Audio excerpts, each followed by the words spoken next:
Hello everyone, welcome back to the channel. My name is Omar and it's great to have you here again. Today, let us discuss something really interesting, how mythology has survived in our days of the week.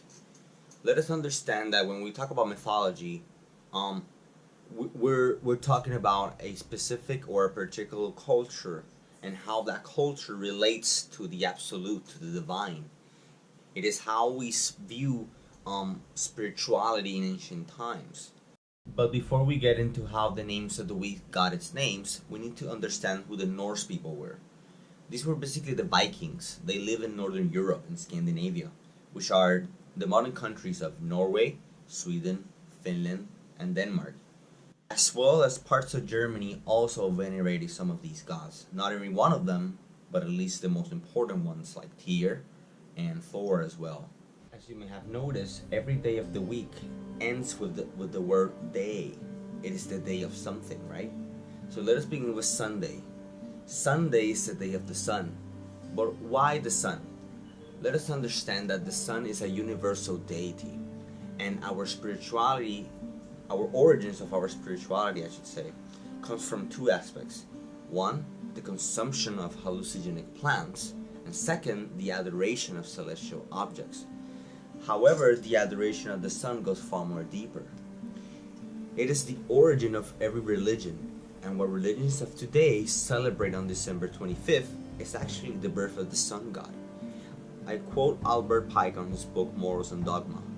The sun was the innate fire of bodies, the fire of nature, the author of life, heat, ignition.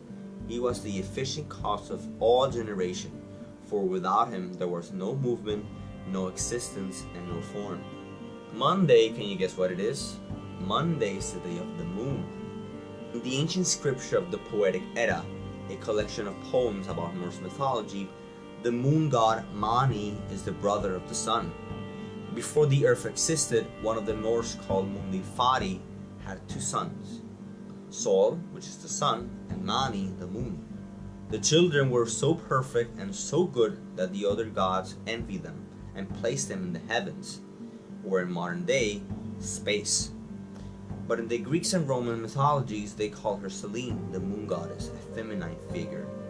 Tuesday is the day of Tyr, the Norse god of war. He is one of the most important gods in the Norse pantheon. Tyr's most famous story involves on how he lost his hand. The gods feared Fenrir, a giant monstrous wolf and the son of Loki. They tied him up in chains, but every time that he was tied up, he was always break from those chains. The wolf was growing suspicious of the gods that he said that he will agree to be tied up, but someone had to place a hand on his mouth. Tyr was brave enough and did the sacrifice of losing his hand in order to protect the gods from being destroyed by Fenrir. However, his efforts were in vain, for in the Battle of Ragnarok, he breaks free and ends up eating Odin. Ouch.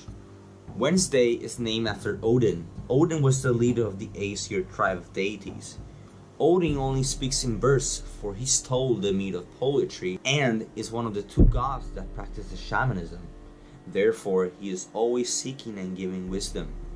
Odin is always on the pursuit of the world mysteries and pretty much does everything in his power to understand them, including giving up his eye, in which he exchanged it for taking a cup of the well of Erd. The waters of the well of Erd contained cosmic knowledge and was guarded by the guardian Mimir. Thursday is named after the Norse god of thunder, Thor, the son of Odin.